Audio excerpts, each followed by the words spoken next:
Hello, my name is Olivia Haldorsson, and I am the head of the Children at Risk unit in the Council of the Baltic Sea State Secretariat in Stockholm.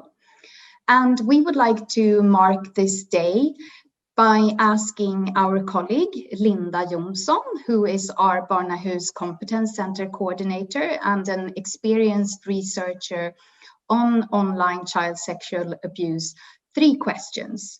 So to start, Linda, why is this a problem? Taking self-produced nude images can be a form of sexual exploration and something positive. But the images can also be produced in a coercive situation by someone pressuring the child. And finally, the images, no matter of the background, how they were produced, can be spread without consent.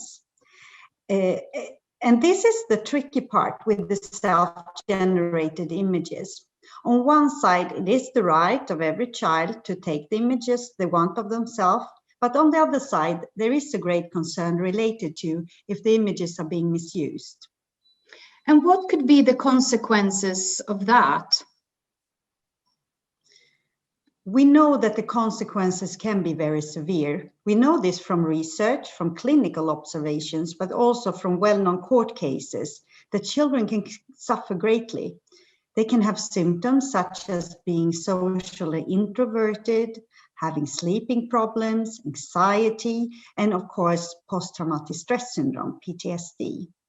We also know that suicide thoughts and in extreme cases, committing suicide can be a severe consequence.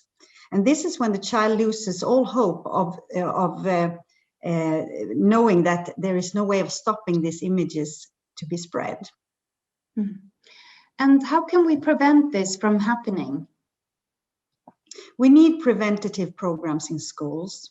And the best is to develop already existing programs that are evaluated and not just to invent new ones and implement without knowing if they work or not.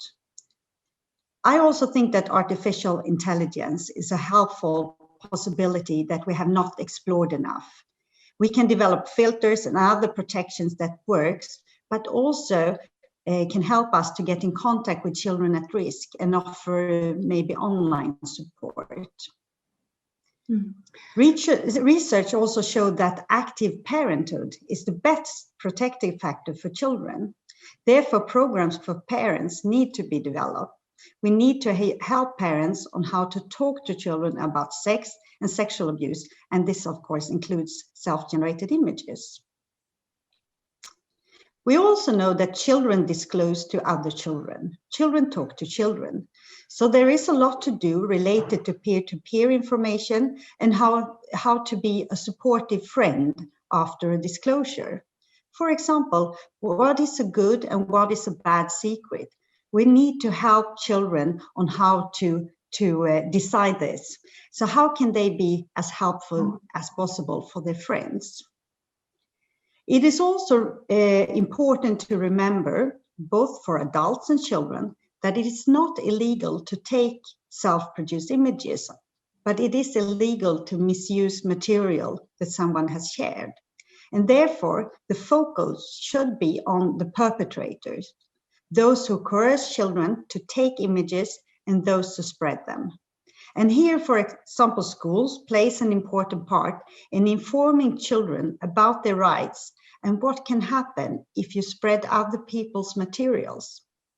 Children might not think of the possible harm they can cause when spreading an image from a school party or from a partner. But children also need forums to talk about relationships and how you can trust, who you can trust, and how to take care of themselves and say no to suggestions that doesn't feel 100% good. And finally, for those children who are abused, we have a responsibility to support and help. The trauma-focused treatment today are developed for abuse that has stopped. But in these cases, with the online sexual abuse, the self-produced images are alive all the time. So the child has to live with the fact that their images can never be taken down and that anyone can see them. And this is a kind of acceptance of knowing that the abuse never stopped fully. And I think that's one of the keys to why these type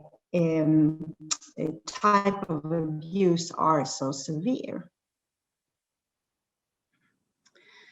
Thank you, Linda. It's clear that there are a broad spectrum of concerns that have to be addressed, and that it'll be really important to take a multidisciplinary approach and integrated strategies to addressing this issue. And we hope to work with several actors around Europe to continue this important work. Thank you.